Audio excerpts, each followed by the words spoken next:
मैं गोविंद सर, आपका हमारे चैनल में वेलकम।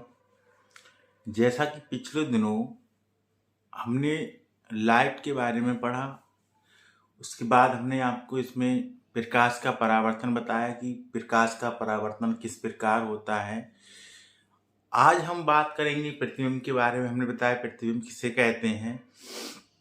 तो आज हम जो बात करने वाले हैं वो करेंगे प्रतिबिंब पर, कि प्रतिबिंब की कुछ कंडीशंस बताएंगे। जो प्रतिबिंब बनते हैं वो कितने प्रकार के बनते हैं। तो प्रतिबिंब हमने आपको बताया कितने प्रकार के, 2 प्रकार के प्रतिबिंब बनते हैं। कितने प्रकार के? 2 प्रकार के। इसमें हमने कहा एक बनता है आभासी प्रतिबिंब और दूसरा बनता है वास्तविक प्रतिबिंब। तो उसी पर थोड़ा प्रकाश डालेंगे। फिर हम बात करेंगे समतल दर्पण। जो हमने कहा था जो प्रकाश का परावर्तन होता है वो 2 सतह से होता है, एक समतल सतह से, दूसरा गोलीय सतह से। जिसमें हमने बताया आपको गोलीय सतह से जो होता है उसको हम उत्तल दर्पण और अवतल दर्पण में यूज करते हैं। तो हम बात करते हैं पहले प्रतिबिंब की। प्रतिबिंब हमने आपको डेफिनेशन इसकी करा दी थी कि प्रतिबिंब किसे कहते हैं। ठीक है, तो हमने प्रतिबिंब के लिए कहा था कि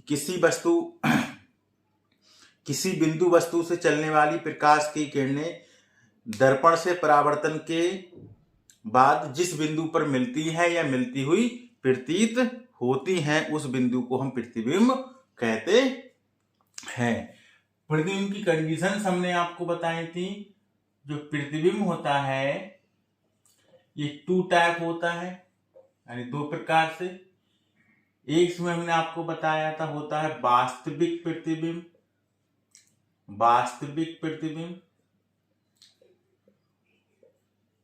दूसरा आपका होता है आभासी प्रतिबिंब।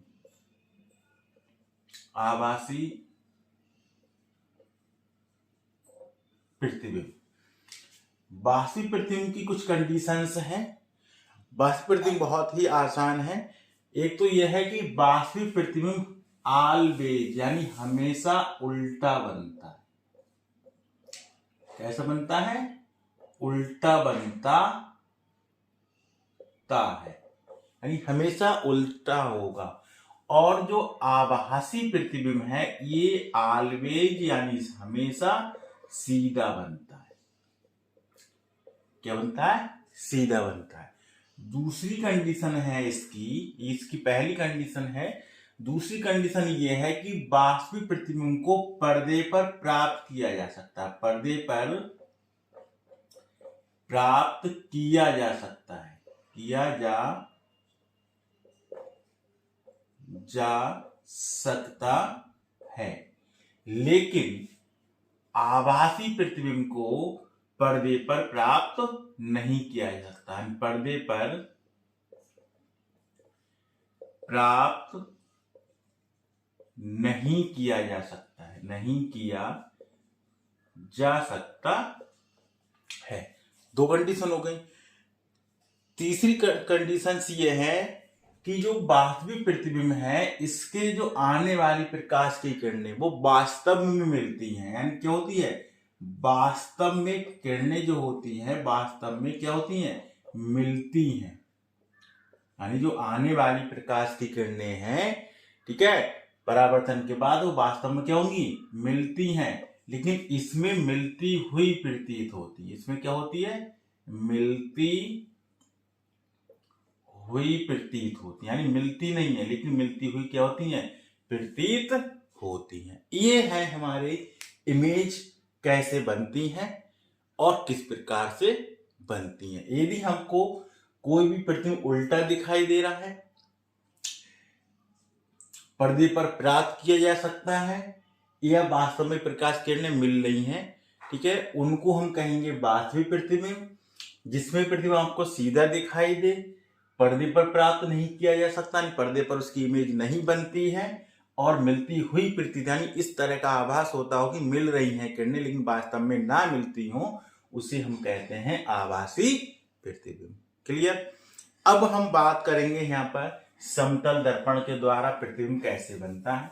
समतल दर्पण के लिए हमने आपको बताया कि समतल दर्पण की एक सतह पर पॉलिश किया जाता है और दूसरी तरह उसकी परावर्तक तल होता है, उसको हम कहते हैं समतल दर्पण।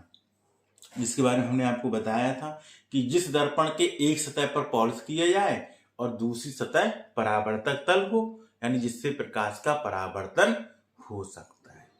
अब कुछ इसकी इमेजेस है, इमेज कैसे बनती हैं। जैसे हमारे सामने कोई भी दर्पण है तो हम देखते हैं कि हमारी जो इमेज बनती है वो हम सीधी ही दिखाई देती है उसमें, यानी इमेज जो बनती है वो हमेशा सीधी बनती है, यानी आभासी बनती है। सीधी का मतलब आभासी बनती है।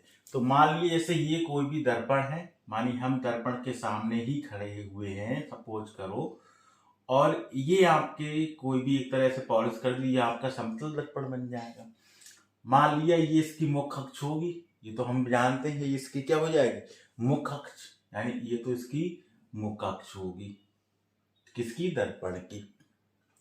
मानिए हम यहाँ खड़े हुए हैं तो इसकी जो इमेज बनेगी किसकी, वस्तु की, यानी ये कोई भी वस्तु है, इस वस्तु की जो इमेज बनेगी वो इतनी ही पीछे बनेगी, यानी जितने हम इस दर्पण से दूर खड़े होंगे, ठीक है, उतनी ही दूरी पर हमारी इमेज बनेगी, यानी यहां पर ही इसकी इमेज बनेगी, यानी दर्पण के पीछे।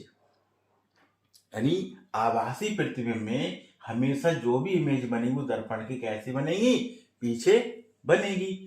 अब इतनी ही बराबर, अब तुमसे ये जैसे ये प्रकाश की किरण ऐसे आपके गई तो जैसे ही आपकी ये किरणें जाएंगी वैसे इसकी इमेज आपकी पीछे बनेगी। इसी तरह ये दूसरी किरण आपकी गई, ठीक है, तो इस पर ये इस तरह से क्या मिलती हुई प्रतीत होंगी। यानी हम कह सकते हैं किसी भी व्यक्ति किसी भी वस्तु का जो इमेज बनती है समतल दर्पण में, तो वस्तु के बराबर दूरी पर, यानी बराबर इमेज बनेगी, यानी जितनी दूरी पर वस्तु रखी होगी उतनी ही दूरी पर उसकी इमेज बनेगी दर्पण में, ठीक है। अब कुछ इसकी कंडीशंस हैं कि यदि हम, सवाल यहां से पूछा जाता है कि यदि हम दर्पण में अपना पूरी इमेज देखना चाहते हैं, यानी अपना पूरा प्रतिबिंब देखना चाहते हैं, तो हमें कितनी दूरी पर खड़ा होना चाहिए, ठीक है। तो उसकी कंडीशंस हम बताएंगे। इसमें क्या होता है, दर्पण में व्यक्ति की दूरी उसकी हाफ कर दें, यानी आधी दूरी पर यदि वो खड़ा हो, ठीक है, यदि कोई व्यक्ति समतल दर्पण पूर्ण आकार का प्रतिबिंब देखना चाहता हो तो दर्पण की लंबाई व्यक्ति की लंबाई की आधी होती है, यानी दर्पण की जो लंबाई है वो व्यक्ति की लंबाई की क्या होती है, आधी होती है, यानी दर्पण की जो लंबाई है वो व्यक्ति की लंबाई की आधी हो जाए तो हमें अपना जो इमेज है वो दर्पण में पूर्ण रूप से दिखाई देती है, ठीक है। तो कुछ कंडीशंस हैं इसमें, उसको लिख लीजिए, ठीक है, चित्र तो बना लिया होगा। अब इसमें कंडीशंस क्या है, इमेज कैसे बनती है, तो यहां पर हेडिंग डाल सकते हैं, समतल दर्पण द्वारा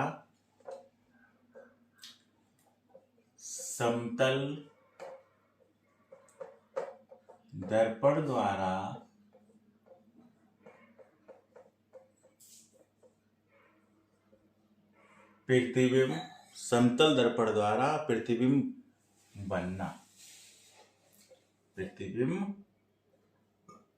बनना, ये हमारी हेडिंग है, ठीक है। जैसा कि हमने दिखाया तो प्रतिबिंब हमारा बनता है कितना, प्रतिबिंब के बारे में हम बात करेंगे।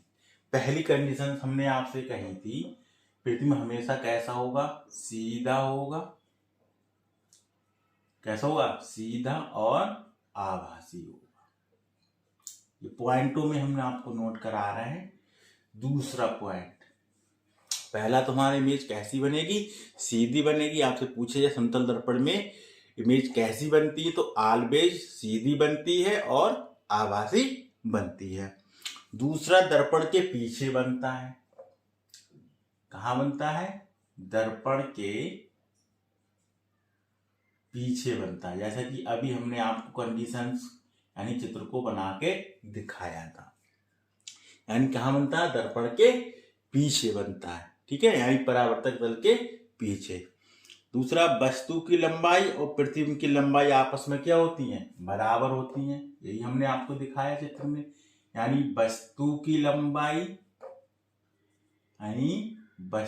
लंबाई बराबर होती है प्रतिबिंब की लंबाई।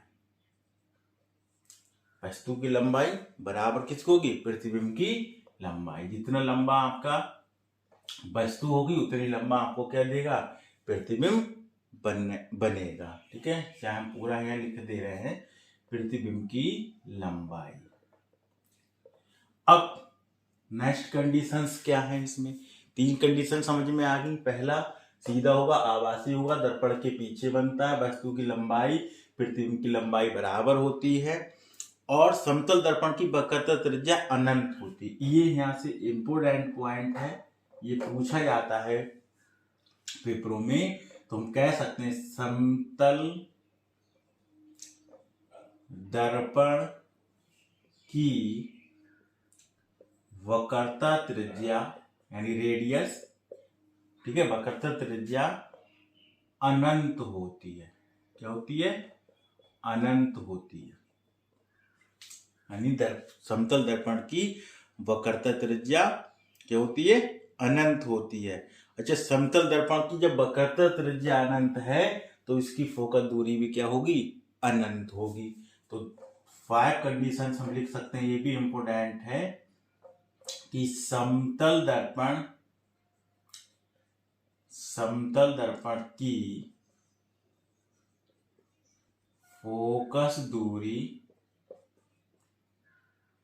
भी अनंत होती है। क्या होती है, अनंत होती है। ठीक है, ये आपकी 5 कंडीशंस क्लियर हुई। इसी में है, यदि आपतित किरण को नियत रखकर, यदि हम आने वाली जो किरण है आपतित किरण को हम क्या करते हैं, कांस्टेंट रखते हैं, यानी नियत रखते हैं, उसमें कोई भी बदलाव ना करें। ठीक है, को नियत रख दें और उसको क्या कर दें, फिर थीटा डिग्री घुमा दें। क्या कर दें, थीटा डिग्री घुमा दें। ठीक है, जैसे ये कोई भी दर्पण है, इससे आने वाली प्रकाश की जो किरण है उसको नियत रखें, यानी उसमें कोई भी बदलाव ना करें, और इस दर्पण को क्या करें, हल्का सा घुमा दें, यानी इस मूवमेंट, इसको जैसे ये रखा हुआ है उसको इस तरह से घुमा दें। तो ये कितना कोण घूम जाए, थीटा कोण घूम जाए। कितना कोण, थीटा कोण घुमा दें तो ये परावर्तित किरण कितना घूमेगी, परावर्तित किरण इसको घूमेगी 2 थीटा। कितनी, 2 थीटा। तो यहां से सवाल भी बनता है, तो इसको भी पॉइंट को नोट कर ले कि समतल यदि आपतित किरण को 6 पॉइंट इंपोर्टेंट है, यदि आपतित किरण को, क्या क्लियर हुई, यदि आपतित किरण को क्या करें, यदि आपतित किरण को नियत रखकर, यानी नियत रखकर, किसको करके, नियत रखकर समतल दर्पण को थीटा डिग्री घुमा दिया जाए, समतल दर्पण को थीटा डिग्री घुमा दिया जाए तो, ठीक है, हम क्या करें, यदि आपतित किरण को नियत रखकर समतल दर्पण को थीटा डिग्री घुमा दिया जाए, ठीक है, घुमा दिया जाए तो परावर्तित किरण, तो परावर्तित किरण 2 थीटा डिग्री क्या करेगी, घूम जाएगी। कितना होगी, 2 थीटा डिग्री घूम जाएगी। कितना डिग्री, 2 थीटा डिग्री घूमेगी। यदि हम किसी भी दर्पण को थीटा डिग्री घुमाएं यदि आपतित किरण को, तो वो कितना परिवर्तित किरण कितना होगा, 2 थीटा। कितना हो जाएगा, 2 थीटा डिग्री घूम जाएगा। ठीक है, अगला इसमें कुछ पॉइंट है। अब हमने कहा यदि कोई व्यक्ति समतल दर्पण की ओर बी वेग से आ रहा हो, यदि कोई व्यक्ति समतल दर्पण की ओर यानी चल रहा है, यानी बी, मान ले कि बी वेग से जा रहा है, यू वेग से जा रहा है, तो उसका प्रतिबिंब समतल दर्पण में उसकी ओर कितने वेग से बनेगा, यानी तो उसकी डबल वेग से, यानी 2 वेग से आता हुआ प्रतीत होगा, यानी उसका डबल प्रतीत होगा। तो ये भी पॉइंट नोट कर लें, ऊपर आपने लिख लिया हुआ ये कंडीशंस, इसकी पॉइंट नंबर 7 होगा संभवतः। यदि कोई व्यक्ति,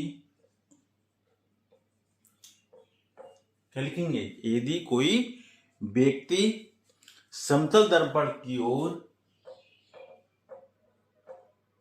समतल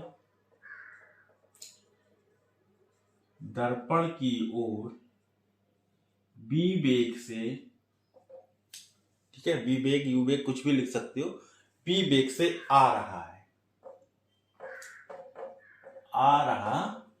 क्लियर हो रहा होगा, क्लियर जहां तक कि यदि कोई व्यक्ति समतल दर्पण की ओर बी वेग से आ रहा है, माने समतल दर्पण ये रखा हुआ है, तो इसकी ओर हम कितने वेग से जा रहे हैं, बी वेग से आ रहा है। ठीक है, आते हुए प्रतीत हो रहा है, आ रहा है, तो उसका प्रतिबिंब, तो उसका प्रतिबिंब, यहां पर सवाल पूछा जाता है, ठीक है, प्रतिबिंब समतल दर्पण में उसकी ओर, समतल दर्पण में उसकी ओर कितने वेग से आएगा, कितने वेग से आता है, ये यहां पर है। तो प्रतिबिंब समतल दर्पण क्या होगा, समतल दर्पण में, समतल दर्पण में उसकी ओर 2b वेग, 2b वेग, 2b वेग से आता हुआ, क्या होगा, आता हुआ प्रतीत होगा, आता हुआ प्रतीत होगा। कितने वेग से, यदि कोई व्यक्ति समतल दर्पण की ओर, ठीक है, समतल दर्पण की ओर बी वेग से आ रहा है, तो उसका प्रतिबिंब समतल दर्पण में, किसमें, समतल दर्पण में उसकी ओर 2b वेग से आता हुआ प्रतीत होगा।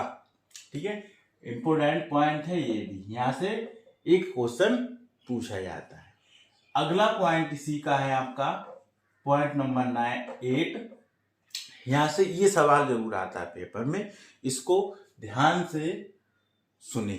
ठीक है, संभवतः यदि आप एक एक चीज को बड़ी बारीकी से ध्यान से देखेंगे तो संभवतः यही आपको ये चीजें याद हो जाएगी, हम आपको इसी क्लास में याद करा देंगे। ठीक है, क्योंकि इतनी बार हम शब्दों को यहाँ पर रिपीट कर रहे हैं कि संभवतः आपको 1-2 बार आप खुद उसको रीडिंग करेंगे तो आपको याद हो जाएंगी। ठीक है, अब इसमें अगला पॉइंट ये, यदि कोई व्यक्ति समतल दर्पण में अपना पूर्ण आकार का, ये भी जो उससे पहले हम कह रहे हैं कि हमारा मान लिया कि हमें अपनी ही इमेज, पूर्ण इमेज आपको अपनी दर्पण में देखनी है, तो कैसे देखेंगे। ठीक है, तो हमने कहा, हमारे पास हमने आपको बताया कि यदि कोई, जैसे हम समतल दर्पण में अपना पूर्ण आकार का प्रतिबिंब देखना चाहते हैं, तो दर्पण की लंबाई और व्यक्ति की लंबाई, यानी दर्पण की लंबाई व्यक्ति की लंबाई की क्या होगी, आधी होनी चाहिए, आधी होती है। ये बहुत ही मोस्ट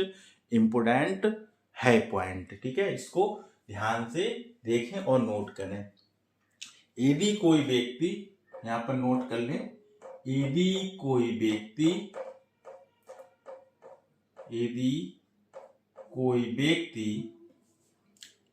यदि कोई व्यक्ति समतल दर्पण में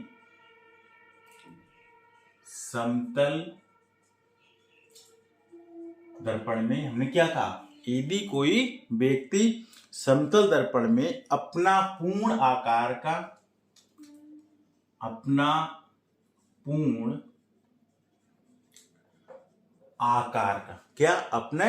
पूर्ण आकार का प्रतिबिंब देखना चाहता है, प्रतिबिंब देखना चाहता है, क्या करता है, अपना पूर्ण प्रतिबिंब देखना चाहता है, तो दर्पण की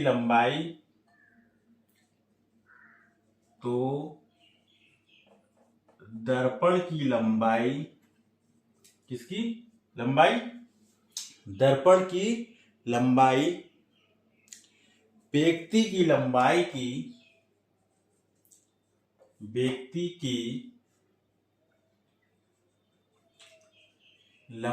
की आधी होती है, व्यक्ति की लंबाई की आधी होनी चाहिए। अब सुन लो ध्यान से, मैंने कहा बहुत ही महत्वपूर्ण बात है। ये कह रहा है यदि कोई व्यक्ति समतल दर्पण में अपना पूर्ण आकार का प्रतिबिंब देखना चाहता है, ठीक है, सवाल ऐसे ही आता है कि यदि कोई व्यक्ति समतल दर्पण में अपना पूर्ण आकार का प्रतिबिंब देखना चाहता है, तो दर्पण की लंबाई किस प्रकार होनी चाहिए। तो दर्पण की लंबाई व्यक्ति की लंबाई की, किसकी लंबाई, दर्पण की लंबाई व्यक्ति की लंबाई की आधी होनी चाहिए, यानी दर्पण की लंबाई हो, व्यक्ति की लंबाई कैसी हो, आधी हो।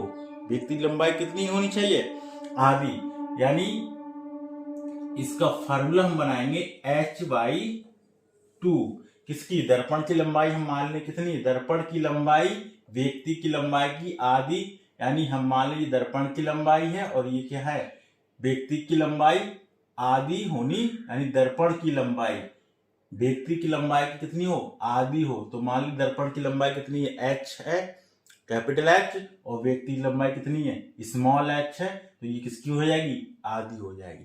तो हमें क्या होगा, अपना पूर्ण प्रतिबिंब दिखाई देगा। समझ में आई। इससे भी ज्यादा महत्वपूर्ण पॉइंट अब आने वाला है, उसको ध्यान से देखिए, ठीक है, वीडियो को अंत तक देखिए, बहुत ही महत्वपूर्ण चैप्टर है आपके लिए ये, ठीक है, परीक्षाओं की दृष्टि से। अब देखिए नोट कर लिया होगा, नेक्स्ट पॉइंट जो आपका है उसको जरा ध्यान से देखना है। ये तो क्लियर हो गया होगा संभवतः।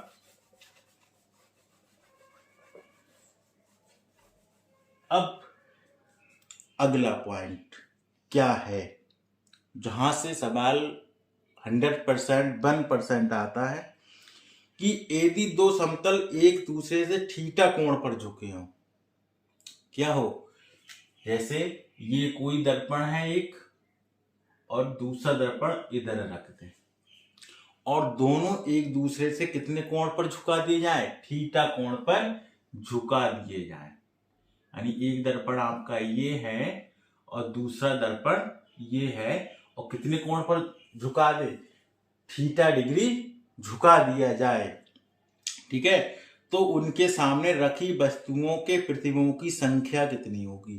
तो यहाँ पर हमारी इमेज कितनी बनेगी, हमारी इमेज कितनी बनेगी, ये पूछ रहे हैं, ठीक है, समझ में आ गई। चाहे यहाँ पर ये पॉइंट करके नोट लिख लो, जो जैसा भी पॉइंट हो, 11 हो, ठीक है, 11 12 जो भी हो, यदि दो समतल, यदि यहाँ पर लिख ले, यदि दो समतल दर्पण, यदि दो समतल दर्पण, यदि दो समतल दर्पण क्या करें, यदि दो समतल दर्पण एक दूसरे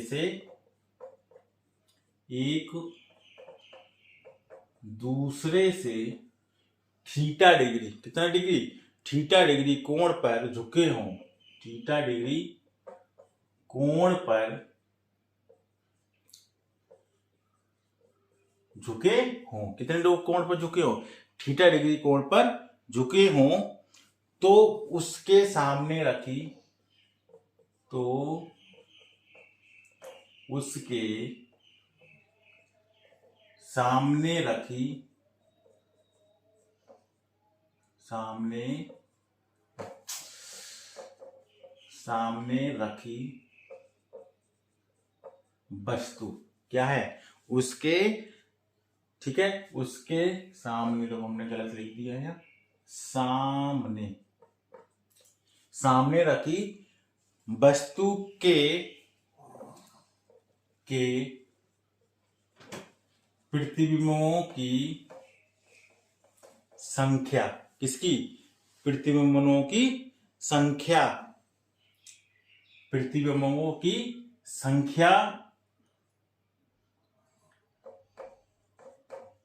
कितनी होगी, ऐसे करके लिख लो।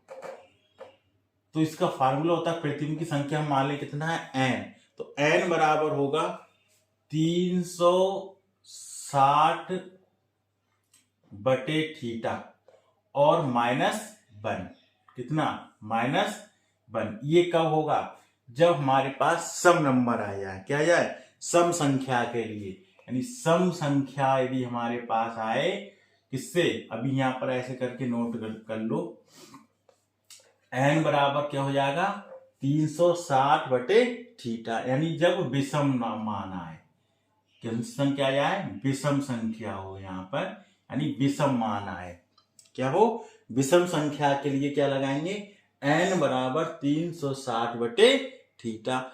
यदि 360 को थीटा से भाग देने पर सम मिले, यानी 2, 4, 6, 8 इस तरह से मिल जाए, तो प्रतिबिंबों की संख्या आपकी हो जाएगी 360, क्या हो जाएगी 360 थीटा -1। ये हम तब घटाएंगे सम संख्या के लिए, क्या होगा, सम संख्या के लिए। यदि विषम संख्या है भाग देने पर, यहां पर एक सवाल आपको बताएंगे कैसे सवाल आता है, यदि n का मान विषम आए, 360 पूरा मान, थीटा जितना भी हो, सम आए, विषम आए, तो इस सूत्र का यूज कर लेंगे, संख्या सम हो, ठीक है, और यदि इससे भाग देने पर संख्या विषम आ जाए, ठीक है, तो हम जैसा है वैसे इसको रहने देंगे। क्लियर हुआ इतनी बात, ठीक है। इसी पर एक सवाल यहां पर देखो हम देखते हैं, उसको अभी क्लियर आपका हो जाएगा, ठीक है। जैसे छोटा सा सवाल है, उसको देख लें, ये पॉइंट तो क्लियर हुआ होगा।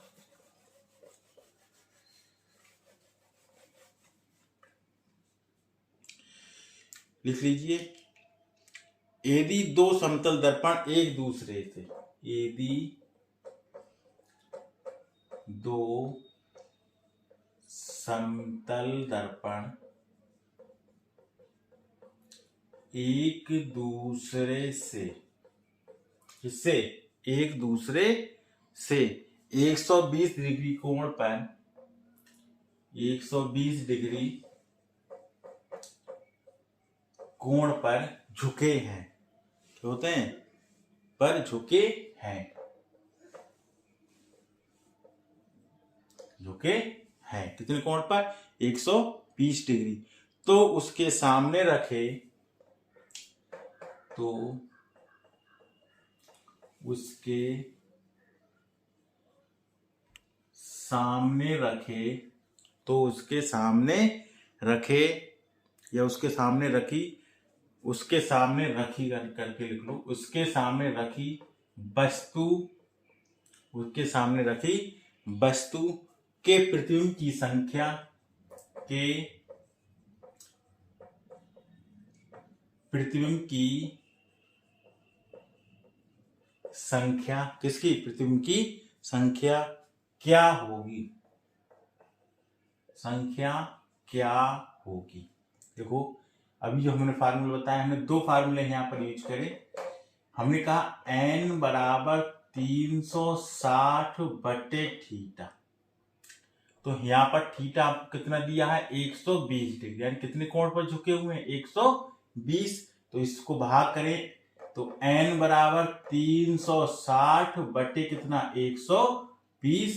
तो 0 से 0 यहाँ पर काट दें और 12 36, यानी कितना आएगा 3, यानी n बराबर कितना मिला 3।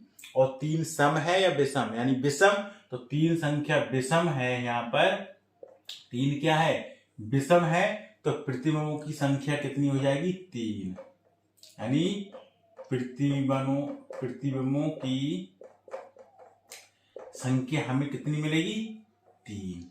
अब यही यहाँ पर सम क्या हो जाता विषम हो जाता। यदि वो यहाँ पर कह देता सपोज करो कितने कोण पर झुका है तुम्हारा वो 60 डिग्री पर, ठीक है। यदि इसी को ये समझ में आया आपको कैसा आया विषम आया, तो इसी को रहने देंगे यहाँ पर। अब देखो यदि हम इसी सवाल को चेंज कर रहे हैं, ठीक है, यदि यहाँ पर हम कितना कर देता 60 डिग्री, यदि दो समतल दर्पण एक दूसरे से 60 डिग्री कोण पर झुके हैं तो उसके सामने रखी वस्तु के प्रतिबिंब की संख्या क्या होगी। अब देखो इसको यहाँ पर देखेंगे कितनी प्रतिबिंबों की संख्या आपकी इमेज बनेंगी यहाँ पर, यानी नंबर ऑफ इमेज यहाँ पर आपसे मालूम कर रहे हैं। तो हमने बताया n बराबर 360 बटे क्या थीटा, और यहाँ थीटा कितना दिया है आपको 60 डिग्री। तो इसमें रखें n बराबर 360 बटे 60, जो 6 छंग कितना 36, यानी कितना आया 6, और 6 सम है या विषम। तो आप कहोगे ये 6 जो है ये क्या है सम संख्या है। कौन सी संख्या है सम। और मैंने कहा जब सम संख्या हो तो हम n निकालने के लिए क्या करेंगे 6 में से 1 को घटा देंगे, यानी यही हमने कहा था 360 बटे थीटा माइनस 1। तो 360 बटे थीटा का मान कितना आया 6, ठीक है। 1 कम कर देंगे तो कितना बचेगा 5। तो इसका मतलब यहाँ प्रतिबिंबों की संख्या यदि आपसे पूछे किसकी संख्या प्रतिबिंबों की संख्या इमेजों की संख्या नंबर ऑफ इमेज, तो कितनी बताओगे 5। क्लियर हुआ कितनी बताओगे 5। ये आपके थे बहुत ही महत्वपूर्ण टॉपिक समतल दर्पण के। जितने भी सवाल बनते हैं किस तरह से क्वेश्चन पूछे जाते हैं परीक्षाओं में, ये हमने सभी क्लियर यहाँ पर आपको कर दिए और इससे सवाल अक्सर आते भी हैं, ठीक है। अब हम मिलेंगे आपको नेक्स्ट वीडियो के साथ में, ठीक है। जब तक के लिए सभी लोगों का बहुत बहुत धन्यवाद।